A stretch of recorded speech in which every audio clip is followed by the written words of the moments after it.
What's up, guys? Many of you know me by my online ID, Dydra. I am the humble creator of the Night Gutters deck and another very interesting build that has graced the 2.0 version of the, of the game. I'm talking about the Great Builders. So, I finally was able to sit down and share my thoughts about the Deluxe expansion, the Nightwatch Deluxe expansion, and how and if this changes the Night Gutters deck. So my plan for tonight is quite simple. I'll briefly go over the two versions which I have shared so far with you guys, what they do and how they differ one from another. Then I'll talk about the new stuff coming with the big box. I'll share some builds which I've made, and then I'll finish probably by having some sample setups, because many of you are wondering, how the hell do you play this deck? Sorry, I cannot actually yell, it's 11:30 p.m. Yeah. So, please attention to this very fancy chart. The Night Gutters 1.0 version is the one which I brought to Stalek last year, just prior the big Lani box. I had an amazing time at Stalek, and I highly would recommend to anyone who can to just go. Amazing tournament, amazing place. It's yeah, no words. This deck, I think, surprised a lot of people, and absolutely my best regards to Daniel from Decklist and Chill, who shared with me his thoughts. He basically um, let me know that Night Gutters works and it's a card. So he shared with me his initial thoughts and his initial build on this, and from there I made my own additions in plot and draw list. So what the deck had back then was few and clean components. First, you would have a very hard, a few high reserve cards and plots. I'm talking about Fallen from Favor, Varys Riddle, which are at 7 reserve, and you would have Iron Throne, Sam, also to increase your reserve so you can reliably trigger Night Gutters. Still, the most important card in the deck, probably, together with the Night Gutters obviously, is Varys, because Varys was the main engine that was filling up the opponent's discard pile. Yes, you could occasionally discard some character on Intrigue, and yes, generally Raids plus Kings of Winter is a very solid opening for the deck. Still, after this opening, it was basically up to Varys and random discards from Intrigue. Back then, when people were not aware of the deck, this was enough, because they had absolutely no clue what you're playing, or at least what I was playing. And by the time they understood, it was already too late, because you see Night Gutters and then you see the Red Viper going from your discard pile to my side on the board. Yeah, it's probably GG from there. So the deck back then was simple and had a very good surprise component.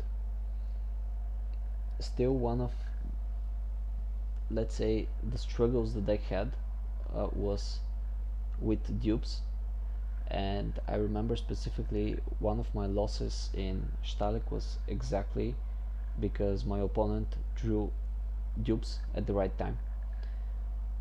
So I was playing. Okay, I'm not going to go into this. Actually, let's not waste time. I want this to be short as possible. In the 1.5 version, that's 3 chapter packs later and 1 Lani box.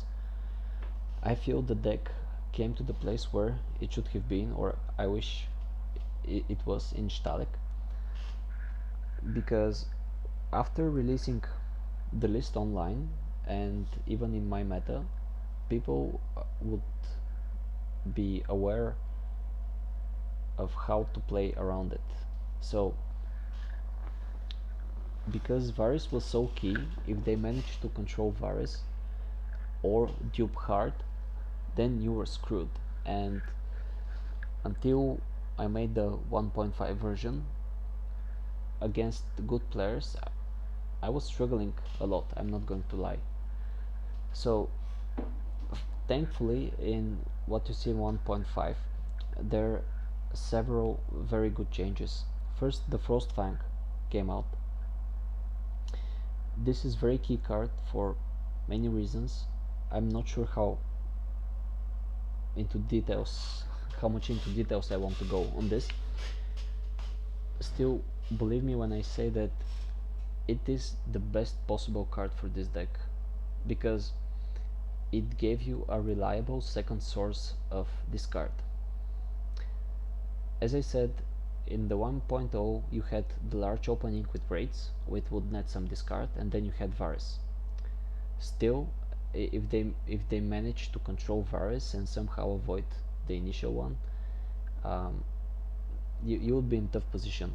Frostfang changes this, because combined with Kings of Winter, this is -2 reserve for 2 gold. And feel free to quote me on this, but this is the baseline value of Frostfangs. Hear me out. If you have -1 reserve, it's not a big deal. If you have -2 reserve, it's a big deal. Yeah. And if you have -3 or more, God be with you, man, honestly. So naturally, with the Kings of Winter agenda, you immediately start at -2 reserve by playing 1 Frostfang. And that's why Frostfangs out of Kings of Winter, in my opinion, do not make sense. And now, why is Frostfang so good? Because obviously it's going to give you a reliable second source of discard. And yeah, oh, what's the big deal? You know, you have -2 reserve. My plot has 6 reserve, and you go -2. I have 4 cards in hand. I'm happy with that. You know, always good. But what are you going to do when you don't have 4 cards in hand and you have 8 or more? I'm talking about the combination of Frostfangs and First Snow of Winter, because this is what actually became a game changer. Opponent cannot put everything on the board. They cannot flood with chuds, because then this will immediately end up in their hands, and on the minus reserve they'll be flooded and they'll need to discard a lot. And this is the key interaction here. The amount of flexibility the deck gives you is very big. Obviously, playing to the strengths of this deck, you would need a strong 4 and 5 curve, and there were many occasions in 1.5 where my opponent set up 3 chuds or more, and I set up 1 4 coaster and 2 chuds. First Snow of Winter on first turn. Yeah, absolutely. So again, it's a combination of flexibility and reliability, because your plot deck is the most reliable thing you have in the game, and this is why I really like the Night Gutters deck, because it works mostly with the help of your plot deck. And now let me try to finish just about the 1.5 version, and then I'll go into the mindset of how this deck plays. So in the 1.5 version you also have Corin Halfhand, who is great for several reasons. He is going to net you some additional power. Is it going to be 1 or 3 or 5? Who cares? That's enough always, because you're almost never going to have power on characters with this deck, unless you steal some renowned guy. Then you would have some silver bullets like Eye of Ravens. This is amazing, but not more than one of. I can actually show you the deck here and talk a bit more in details. Woohoo! Okay, different build. So, alright, let's go from here. Obviously I had another deck. So, you have Eye of Ravens. This is amazing because one of the issues in the previous build was when you get a random discard on that one Varus in your hand or that one Night Gathers. This does not necessarily fix the problem permanently, but it gives you a silver bullet solution to some situation like that. Yeah. Then you would have Cruster, which is obviously a silver bullet against a Valor wipe. And we discussed Corin already. So this is it about the 1.5 version. I actually would like to pay attention on Eastwatch by the Sea, because I end up including 2 of them at the end, and it's amazing value in this deck, and I highly recommend it. It gives you very good draw, and honestly the draw in this deck is not that large. I mean, you're mostly counting on your messenger's Raven, and if you Varus Riddle on opponents counting coppers, which reminds me, I haven't seen people playing counting coppers in a while. And that's it. I mean, yeah, to this list just put 1 or 2 Eastwatch by the Sea, and it's perfect. It's perfect. So what's the mindset of when you play this deck, or how do you play it? Well, this is not a traditional deck by far, and you have to understand that your traditional mindset for how to play the game might not fit here, because okay, it's not mind-blowing or something, but you generally don't care about the state of your own board. You have to focus on dismantling the opponent's board and his hand, often at the price of your own board. I'm not talking just about Varus. I'm talking about playing March in a situation where your opponent has 2 dudes and you have 1 dude, just because you want to remove Cruster from the game, so he cannot use him to mess up your reset and steal. Then again, you would need to, sorry guys, I just saw the plots and I was a bit confused, because what I wanted to actually add to the deck list was Battle of Blackwater. This was also really nice because it removes the duplicate problem which the 1.0 version had. So again, it's I was very sad when I saw people winning simply because of drawing dupes. It made me really sad. And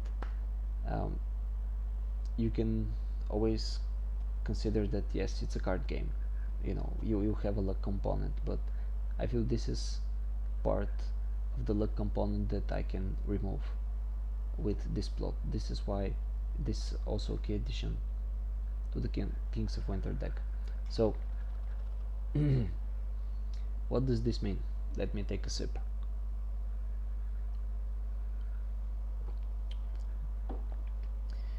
It means that each part of this deck, of these characters you see here, is replaceable. There is nothing, and I repeat, nothing I cannot sacrifice, or I cannot, let's say, allow myself to lose. So, in order to wipe the opponent's board, sorry. And this is the mindset you have to have. You know, it's counter intuitive to what you have been playing so far, probably. But yeah, you have your plots which move the deck quite a lot. Then you have these replaceable components, and everything, sorry, everything else is just serving the purpose of eliminating opponent's board and hand. Simple. So now, what does the Nightwatch box bring to the deck? Yay, many new cards, many new cards. Obviously new Old Bear, Queen's Crown, Last of the Giants, Now My Watch Begins. Very, very wonderful cards. So I sat down, once we had all the spoils, I sat down and I made about 10 builds of the deck before I finally managed to squeeze it down to 60 cards. Then I started sim drawing, and as I was sim drawing, something felt really off, really, really off. And this was exactly the new Old Bear. Because, hear me out, in the setups when I get new Old Bear and a Chud, I should be happy, right? Because Old Bear is a discard engine. So not only a discard engine, but a steal engine, yeah. So I should be happy of having him. Okay, so we set up, and once you set up, you're like, okay, so I want to have him alive and safe. So this means obviously 3 copies. Then I need to increase Amon to 3 copies. Okay, so then how does Varys fit in? Then how is the milk going to become a thing against my deck? Because it never was so far. The only times I saw people playing milk against me was if they milked their own Tywin or something like that after I stole it, after I stole him. Yeah. So think about this. How this new Old Bear, which is a main cog into the discard deck, fits in? Well, it doesn't. The truth is that it doesn't. And to be frank, I was a bit disappointed, but this is when I realized that actually now we're going to have 2 separate Night Gathers staple builds. Yeah. Before, at the 1.0 version, regardless if you played my version with Kings of Winter or you stole some stuff with Wolf, Lion or Kraken, Varys was pretty key, and Varys was one of your main sources of discard. But now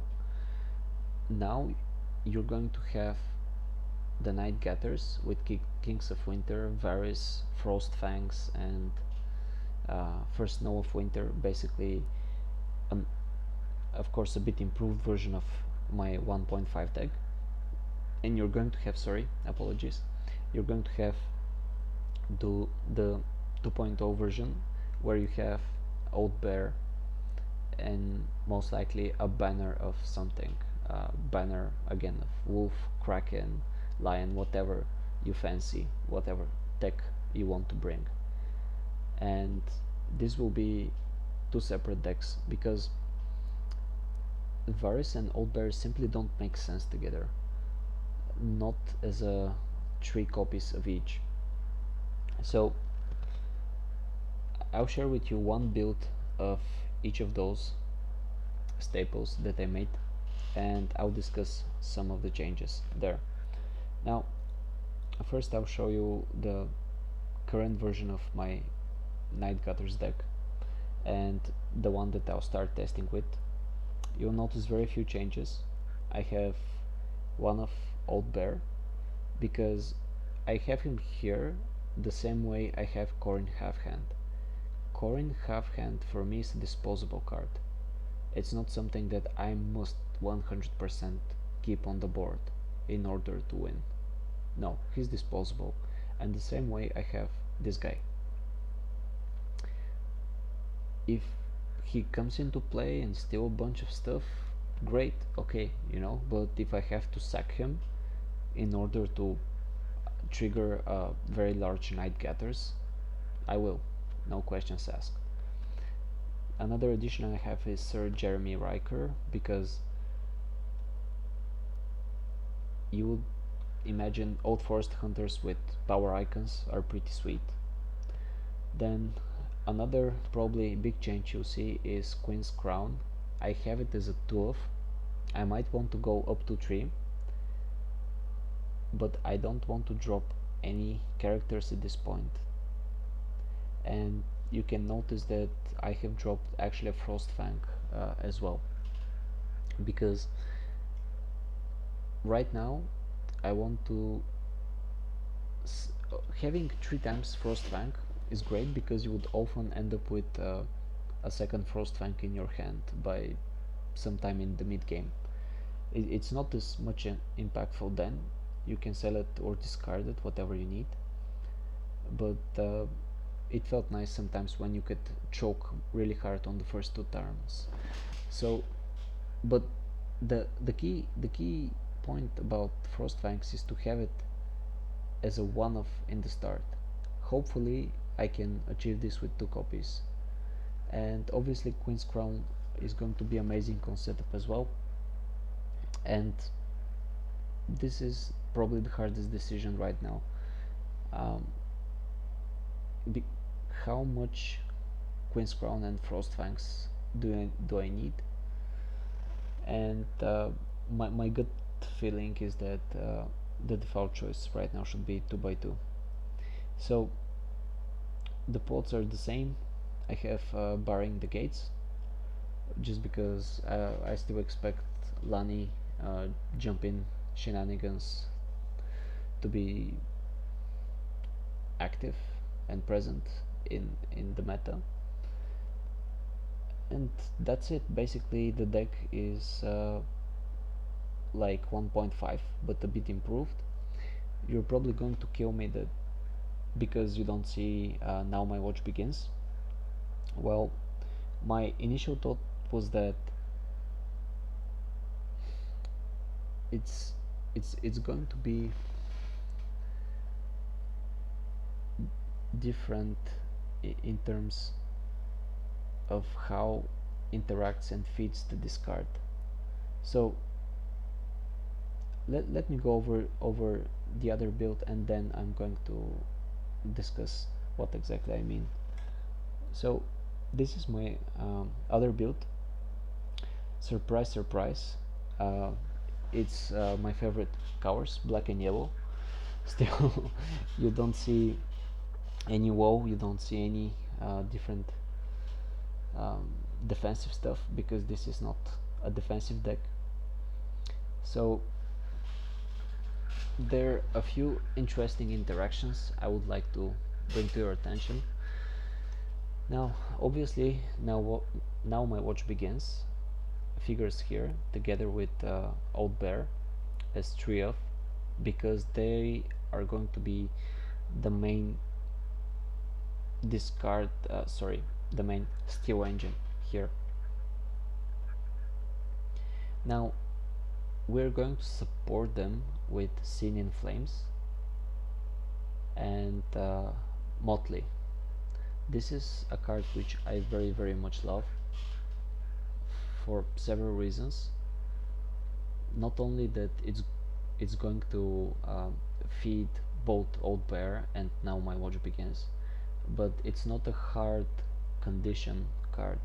What I mean is, for example, if you have Craven or Milk and you attach it to some character, then your opponent is like, okay, now my character does not have his cool abilities, I'm not going to use it. Then if you have Craven, your opponent is again, okay, I'm not going to attack, I cannot. But if you have Motley, you leave the decision up to your opponent, and then he becomes open to mistakes. So this card, trust me, worth a lot more than people account for, and it's going to feed the steel deck, which is wonderful. So I'm totally thumbs up um, for having this card in the deck. Then obviously you're going to have some Melisandre for Neotech, some other Archlor, Archlor, yeah, good luck with that.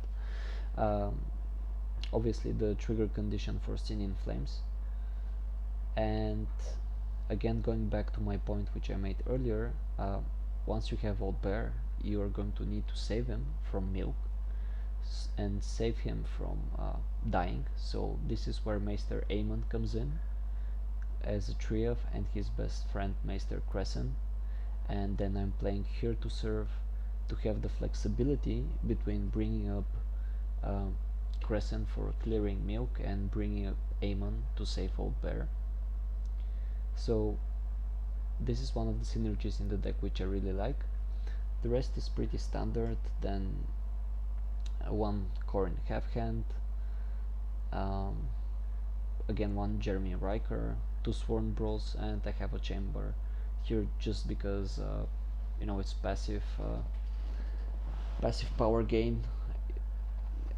Important part of playing the deck in general is not falling too much behind. Okay, so if you wipe the opponent board and he's 8-0, you have done something wrong. I mean, you should sack your board, but you have to play smart and not fall too much behind, so you can catch up fast once you steal his board. And Chamber is playing exactly to the strength of this, hopefully with Iron Throne, which I should increase to 2 probably,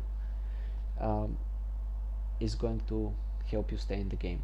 This is why all the other builds have 2 times Iron Throne, not only because it gives you the extra reserve for Fallen from Favor, for Night Gather's trigger, but because it keeps you in the game with Dominance wins. Now, Queen's Crown is a very strong card. I mean, you can go read wherever you want and you're not going to see another opinion. This is a fact, and I have it 3 times here because again it's a key discard engine in this case. So hear me out. When you compare how the 2 different builds get their discard ready, in the Kings of Winter version, I would say you have 3 large discards during the game. You're going to have 2 or 3 times where your opponent is going to discard more than 4 cards. This is what you're aiming for, and because of this I would consider it a really heavy tempo deck. You have these large swings in time and you need to take the biggest advantage of them. This deck is not like that.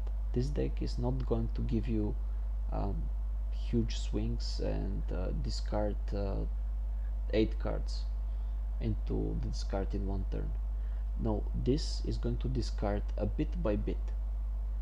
Queen's Crown once, Motley once, probably Sin in Flames once, Intrigue once, and do you see how the 2 different styles of play come in?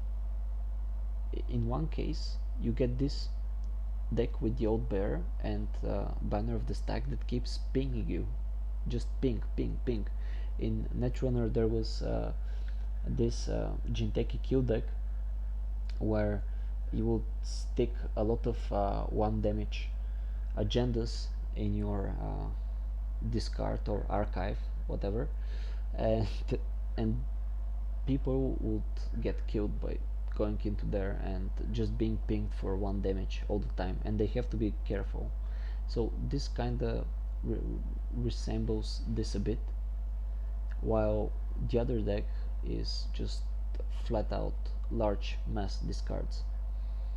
And again, Old Bear does not fit that well into the mass discard strategy, because if you discard 10 cards and you want to steal only one, you can steal only one, and you miss out on 2 others. That's not very nice, yeah. But if you can, sorry, I meant now my watch begins, yeah. But when you have Old Bear, and now my watch begins, and you have a separate discard, a little by little each time, then you can trigger them more reliably, I feel. So on the plot side here, I've picked up a lot of I'd say possible changes, substitutes, but basically I'm having close call because I don't want Old Bear to end up unusable. Then Fallen from Favor and Time of Plenty to give you some money, and High Reserve to trigger Nightgathers if needed. Then we have Marched because it's a discard, it's great. Then you have Heads on Spikes, which I really love, but it might not be that good because you're not going to choke their reserve and drop them down. So this is possible change here, yeah. Here to Serve is absolutely the one plot which I feel must stay in the deck together with March to the Wall. And then you have Battle for Ox Cross, which I put here because I imagine it will allow you to trigger Old Bear. So if you want to play around with the plot deck, you can remove Heads on Spikes and Battle for Ox Cross and test out with something else.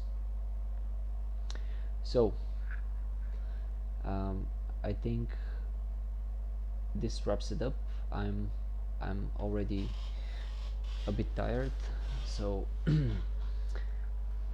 I could not, let's say, focus that much on the presentation, but if we can do a few setups now, I think it will be a nice ending.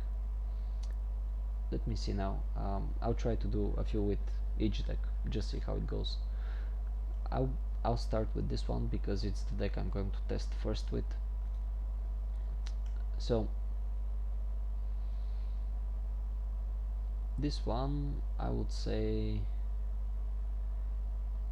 it depends what you're playing, but you could set up like this because you get some fake economy, I call these cards, and then you can go from there. But I would say it's not that favorable setup. It's not something that you should mulligan for, yeah. This one is not settable, so this one is a pure mulligan, guys. I mean, Varys is, you never play Varys on setup, never. I mean, it's obvious, but just to put it out there. And Yoren, you try to avoid using him on setup, so you have two events. This is a mulligan. Let's see this one. This should be a good setup. 3, 4. So you can go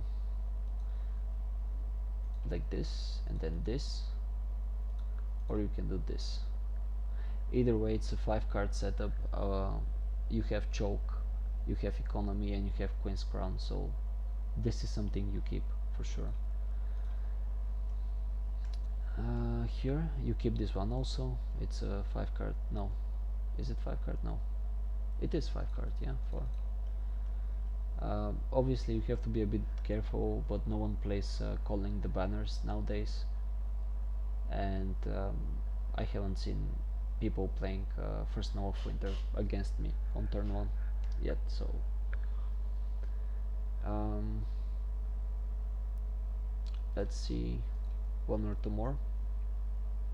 This one is settable. You would go something like this. You have economy, you have reserve, you have choke element, even to choke. This is definitely something you should keep. You can see Varys falling in. Yeah, it's good stuff. So I don't know if this answers your questions, but generally, let's say this one it's 3 5 6, sorry, 5. It's settable, it's okay. Then you have Varys and you can reset, so this one is fine also. And then turn 1 you can play one of these guys, and or this, just to have something on the table, pressure them a bit. Then on turn 2 you're going to have some guys, probably 2, Varys as well. Use reset on turn 2 if needed. Then you steal something with Yoren, you play one of these guys, good stuff, and the game should be fine from there. This one, yeah, it's okay. I would set up like this. 3 guys, it's actually a good setup. Economy, and you have Aemon in hand and a strong military with pillage. Then you draw Varys and Night Gathers. Perfect. So if we look at this build here, let's see now. I cannot talk that sorry. I cannot be 100% sure that this would be the best setups, but here I would probably, yeah, you could do something like this. It's fine. I would consider this an okay setup. Not very good, but not bad also. Let's see this one. Yeah.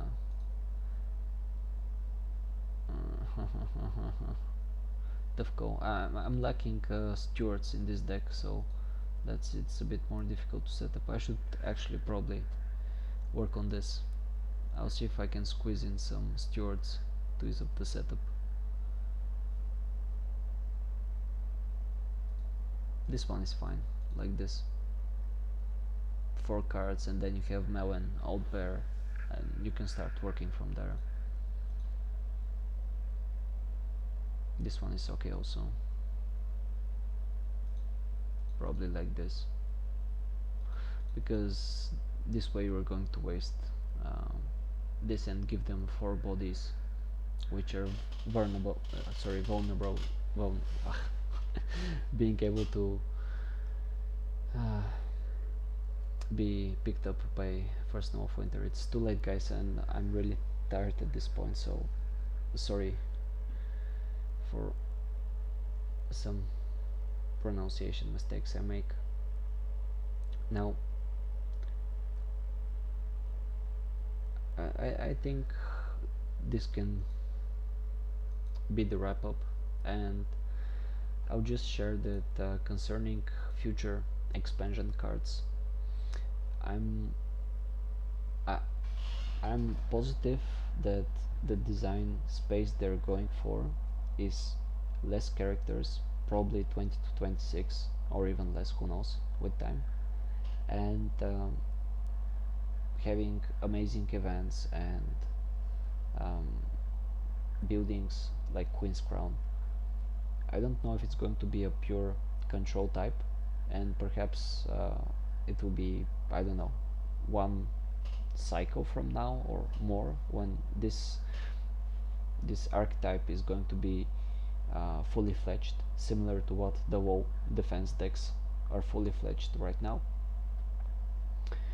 Still, if you look at the cards from the next pack, which is Guarding the Realm, I feel it's a decent, probably not as a, 3F, but it fits into this second deck which plays with the new old pair.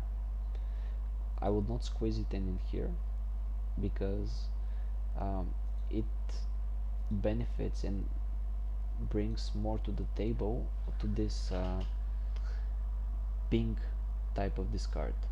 You ping for one discard now, then you ping again, then in the challenges phases multiple pings again, you hit an intrigue again.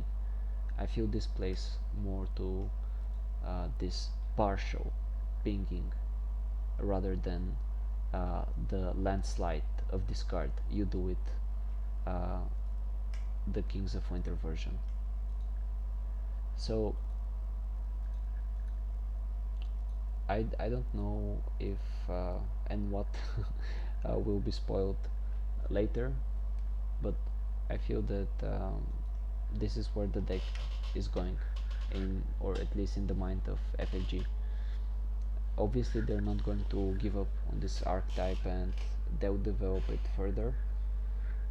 I don't know if actually this deck is going to survive through the future changes, because I feel that the future cards are going to complement more the old bear engine deck, and of course I'll be happy because this fits my style of play quite well, and I'll be happy if this gets developed further and receive cards. But even at this point, if we see a split and two separate staples of how the decks will work, uh, unfortunately my gut feelings is that they'll they'll provide cards that work better with the other style of discard and steal than this one. So thank you for watching, guys.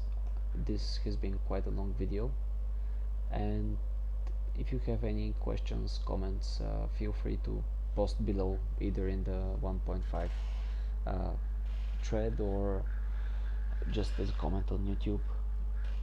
I'm going to do about 10 to 20 games of with each of those decks, and then I can probably share my stable version of these decks, because right now I haven't tested, especially the second one. It's something which should work well on paper, but I want to see it in play as well. Still, first testing this deck, see how strong it is, and then I'll check this alternative deck, how the engine of Old Bear is going to work. Anyway, thank you again for watching, and cheers, guys. I'll see you next time.